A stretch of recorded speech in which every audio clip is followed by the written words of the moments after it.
udah pasti orang Indonesia punya. Masa perusahaan luar negeri di sini kerjanya sewa menyewa Grab kan nggak mungkin toh. Nah itu saja sudah dapat 75%. Begitu juga material yang lain seperti semen segala macam ya. Kan mesin ini perlu di customize, perlu dipasang, perlu dibikinkan rangkanya. Nah rangkanya itu kan butuh raw material, butuh tenaga kerja, tukang segala macam. Mungkin ada supervisor dari luar, tapi masa untuk masang prester semennya aja harus orang luar, ya mungkin toh. Nah itu bisa gitu. Sehingga dengan hitung-hitungan tadi kita bisa lihat persentase KDN-nya berapa. Setidaknya yang kita kejar adalah minimal 10% biaya yang dikeluarkan adalah biaya untuk tenaga kerja dalam negeri dan barang dalam negeri, sehingga bisa mencapai barang diberdayakan tadi. Makanya ini harus breakdown.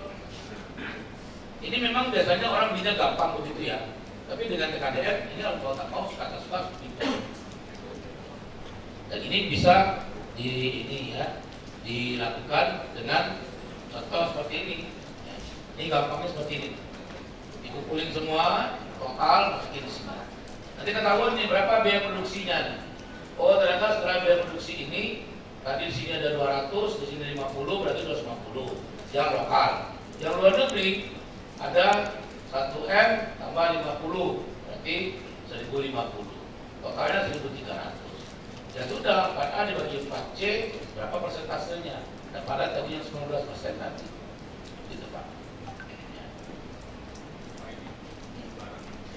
Ini tuh barang. Itu barang yang kita beli, barang itu langsung bisa dipakai.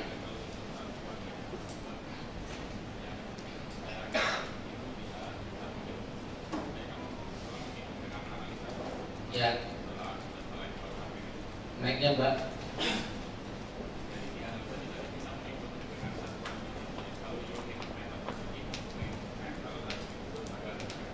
Ya. Ya. Satuannya itu LS misalnya Pak. Misalnya kita membuat kitchen set loh, kitchen set itu kebanyakan iya meter lari dan LS dia kebanyakan. Kalau dia hitung meter lari terlalu banyak sekali item yang harus dihitung. Apakah kita untuk menentukan TKDN-nya itu bisa menggunakan yang penggunaan meter itu atau bagaimana?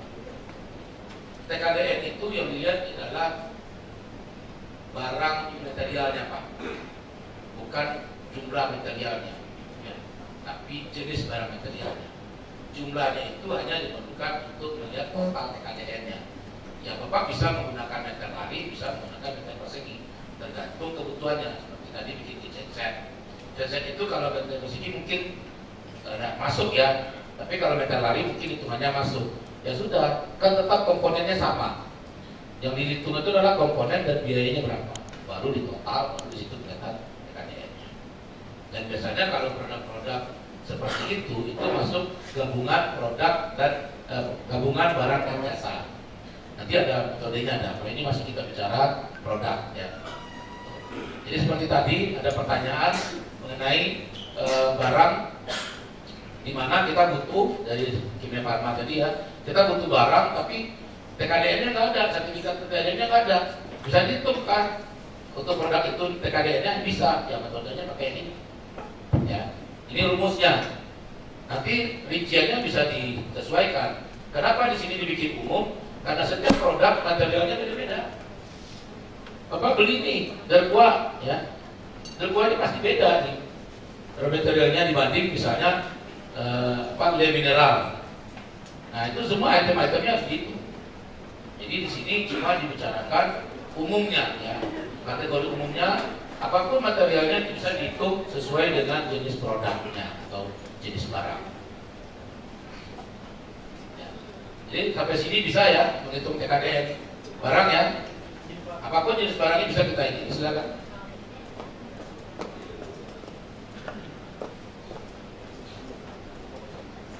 Terima kasih. Saya dari Kabupaten Gadingan.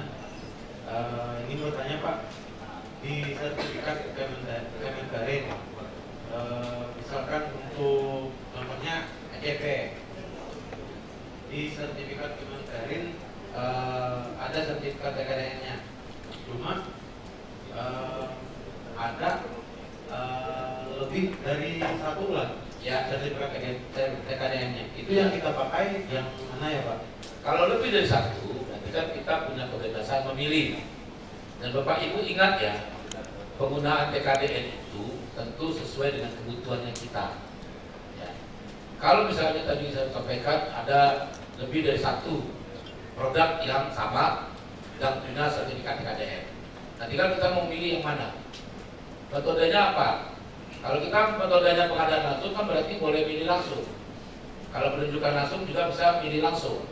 Kalau tender atau seleksi, baik terbatas atau umum, maka harus diperbandingkan ya, mana yang lebih memenuhi persyaratan kita.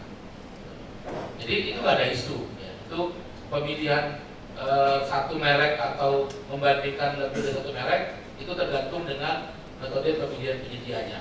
Ya. Kalau e-purchasing, ya berarti kan kita bebas pilih mau milih yang mana. Ya. Dan setiap produk kan pasti punya keunggulan. Keunggulan-keunggulan itu yang menjadi dasar orang pengadaan dalam memilih. Apa keunggulan? Misalnya keunggulannya speknya sama nih, jenis barangnya sama, hitam putihnya pun sama. Yang unggul apa? Mungkin dia unggul dalam biaya pengiriman lebih murah, atau dia unggul di jaminan, garansi jaminan produknya lebih lama. Jadi itu satu hal yang menjadi perhatian kita ketika kita memilih produk yang sama speknya, harganya sama. Ya. Barangnya sama-sama minyak goreng nih, ya. Minyak goreng apa ya? Bimoli misalnya. Minyak goreng Bimoli di Alfamart harganya 20.000 1 liter itu, ya. Tapi di Indomaret dia jualnya 20.000 juga. Plus ada plusnya dia. Berhadiah tisu. Kira-kira Bapak Ibu mau beli yang mana? Hah? Yang mana Bu? Yang pakai tisu ya. Orang Indonesia kan gitu. Belinya yang ada untungnya. Ngapain beli barang yang sama, harganya sama tapi nggak ada lebihnya. Harganya sama tapi mau lebih gimana coba? Itu yang kita lakukan ketika kita memilih barang, termasuk barang yang bersertifikat TKDN. Barang sama, spek sama, harga sama, tapi ada yang membedakan. Salah satu yang membedakan adalah mungkin di faktor biaya pengiriman, purna jualnya, garansi produknya. Nah ini kita lihat satu-satu.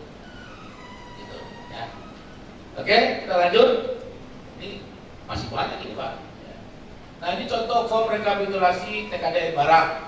Ya, ini penilaian oleh produsen. Ini dipakai untuk sertifikasi. Tetapi di pengadaan dalam permohonan penawaran harga ini bisa dipakai. Ya, bicaranya satu-satuan produk Pak. Ingat, TKDN menghitung produk itu 1 produk, bukan 1000 produk.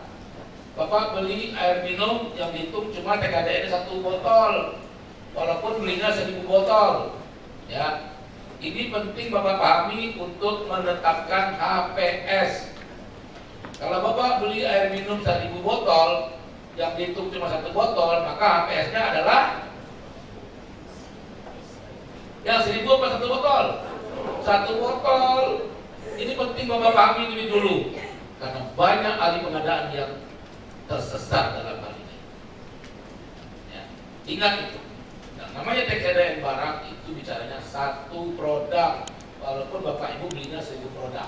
Ya. Kalau 1000 produk Bapak hitung satu-satu, oh ini ada yang beda nih. Gimana tuh Pak? Padahal produknya sama, pabriknya sama, ada yang beda nih. Yang ini warnanya juga kuning-kuningan nih. Gitu. Jangan-jangan ada emasnya nih. Gitu. Kita tahu waktu itu emas, karena mesinnya turun gitu kan. Nah, ini adalah yang Bapak lihat ya sebagai dasar untuk disampaikan ke penyedia. Kalau form ini bisa disampaikan di dalam KK. Jadi ketika kita mensyaratkan TKDN terhadap 1 produk barang, form ini bisa dipakai, suruh mereka ngisi sendiri. Bapak Ibu nggak perlu isi, ya. Dan ini form ini harus